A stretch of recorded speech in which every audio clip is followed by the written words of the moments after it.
Que bom estar com você, meu amigo, minha amiga da TV Novo Tempo e da internet que nos acompanha no programa Reavivados por Sua Palavra todos os dias.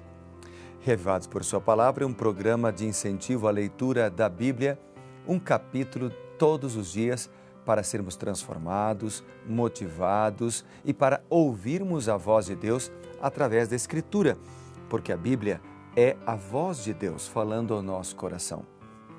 E você sabe que nós não podemos ler a Bíblia, ler as páginas sagradas sem antes orar. Então nós vamos orar agora pedindo a bênção do Senhor, a iluminação de Deus para Ezequiel capítulo 47, que é o capítulo de hoje. E aí, vamos orar? Querido Pai, louvado seja o Teu nome, Senhor. Graças te damos por tudo que temos e somos e pedimos agora mais uma vez sabedoria para entender a Tua Palavra. Em nome de Jesus, amém. Bem, estamos então, como mencionei, em Ezequiel capítulo 47, e aqui o capítulo fala da visão das águas santas. Também apresenta a virtude presente nas águas e as fronteiras da terra e sua divisão por porções. Nós vamos juntos ler os primeiros versículos deste capítulo. Vamos começar então no verso 1. A Bíblia diz: Depois disto, o homem me fez voltar à entrada do templo, e eis que saíam águas debaixo do limiar do templo para o oriente. Interessante que esses capítulos, eles vêm falando do templo de maneira geral.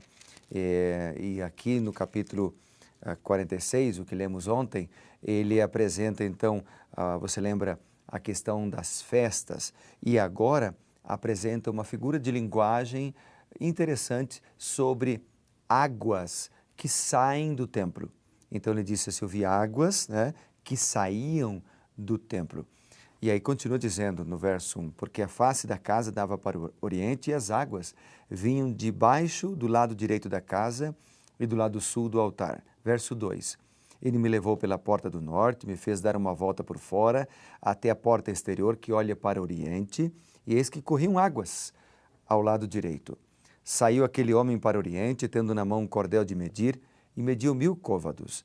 Me fez passar pelas águas, águas que davam pelos tornozelos. Mediu mais de 1000 e me fez passar pelas águas, águas que me davam pelos joelhos.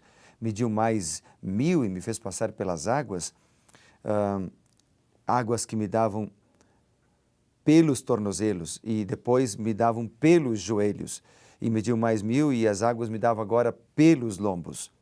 E aí no verso 5 ele diz, mediu ainda outros 1000 e já era um rio e eu não podia atravessar porque as águas tinham crescido e as águas se desviavam, se deviam passar a nado, rio pelo qual agora não se podia mais passar. E me disse, você vê isso, filho do homem? Então me levou e me tornou a trazer à margem do rio.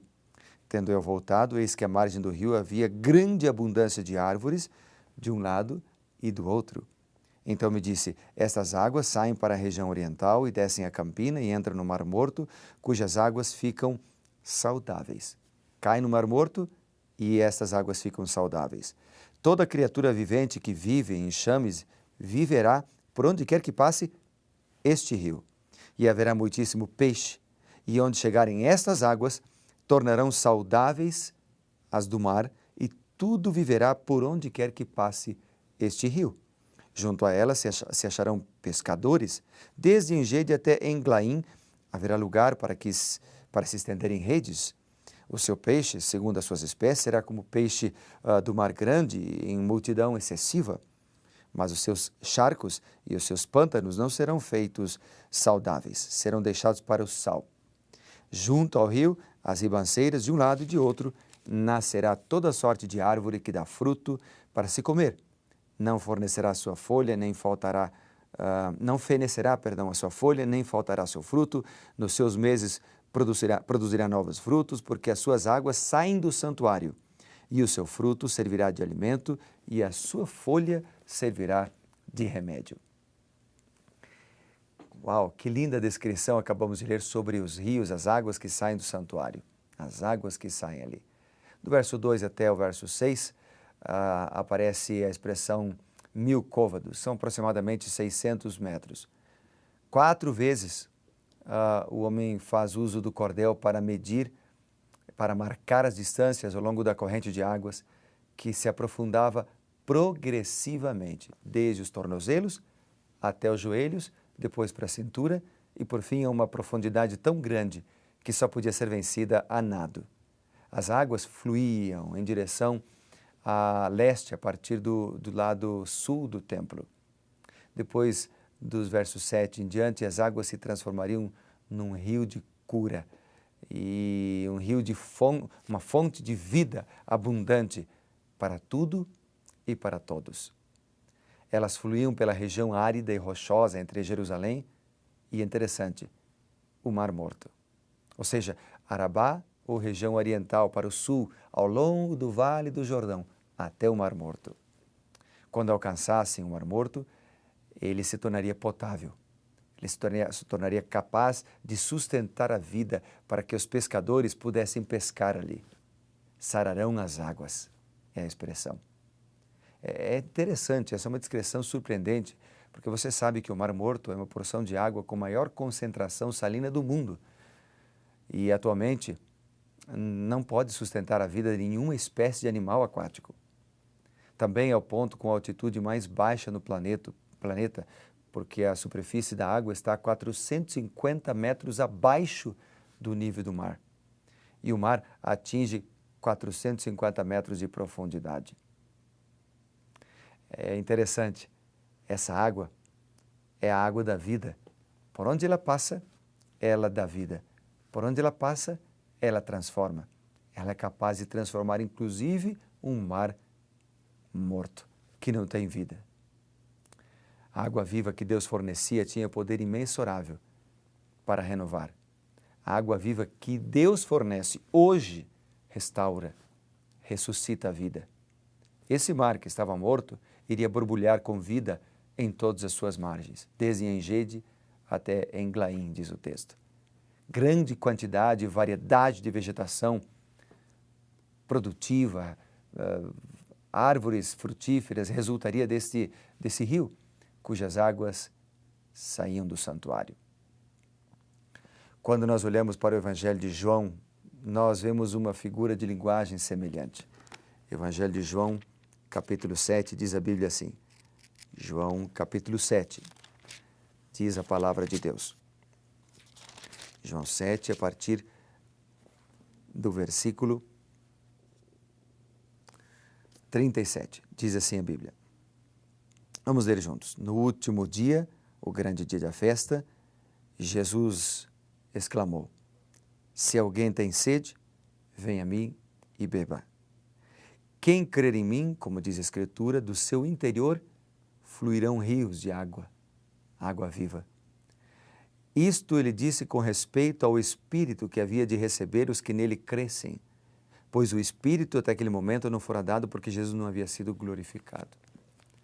Então, em João 7, 37 a 39, Jesus faz também uso dessa ilustração de águas vivas que representam o Espírito Santo, que transformam a vida das pessoas que creem em Cristo, que creem em Deus. Portanto, se nós lermos mais a palavra de Deus, se nós buscarmos o Senhor com mais intensidade, primeiro, com intencionalidade, ou seja, eu vou me programar para buscar a Deus, com frequência, ou seja, todos os dias eu vou buscar a Deus, e com intensidade, não é uma busca rápida de 3 minutos, 4 minutos, é com qualidade, passar tempo na presença do Senhor. Então, se cada um dos membros da igreja, se cada um dos seres humanos fizerem isto, rios de águas vivas fluirão a partir das pessoas para alcançar a outros. E essas águas representam o Espírito Santo, que vão usar a cada um daqueles que se colocam na presença de Deus para que eles sejam uma bênção na vida de outras pessoas. Depois, a partir do versículo 13, então, em diante, o capítulo 47 vem apresentando as fronteiras da terra de Israel. Verso 13, por exemplo, apresenta a tribo sacerdotal de Levi, que já havia recebido um território especial, a tribo de José, que foi dividida em duas para substituir Levi, manter o total de 12 tribos. O verso 14, que apresenta a igualdade na herança, né? A importância de não haver desigualdades. Depois, a natureza unilateral, né? Incondicional da aliança abraâmica, ela é sugerida aqui. Então, a herança apresentada como uma dádiva concedida mediante a graça divina, ou seja, o povo de Deus não fez nada, nem poderia fazer nada para merecê-la. Então, o que o capítulo está apresentando ao falar da doação das terras é que Deus, Ele abençoa com sua graça, né? Depois, os versos 21 a 23, fala do tratamento do estrangeiro, que deveria ser considerado ao compartilhem as terras. Os gentios que se casassem, se estabelecessem nas comunidades judaicas, deviam ser aceitos como israelitas nativos, qualificados para participar da herança territorial da tribo que eles escolhessem. Então, esse capítulo está falando de a água viva, ou seja, quando nós nos colocamos nas mãos de Deus e nós somos usados pelo Espírito Santo, nós podemos abençoar outras pessoas, e está falando da importância de não discriminar a outros, de ser honesto, e está falando também da importância da igualdade entre uma pessoa e outra. É interessante o que o capítulo apresenta. Dá para a gente aprender muita coisa com Ezequiel capítulo 47. Aprendemos de história, aprendemos do poder de Deus, mas também aprendemos que podemos ser transformados quando nos colocamos nas mãos do Senhor. Que Deus te abençoe para que você possa ser um instrumento nas mãos de Deus para abençoar a outros também. Vamos orar por isso? Querido Pai, que possamos ser um rio de água viva para abençoar as pessoas que estão com sede, sede espiritual, sedentas de esperança, sedentas de encontrar a Jesus, alegria ou paz. Que nesse momento sejamos usados por Ti para isto. Nós oramos em nome do nosso amado Senhor e Salvador Jesus. Amém. Querido amigo, que Deus te abençoe e lembre-se sempre, você será reavivado se você passar tempo com a palavra de Deus. Grande abraço.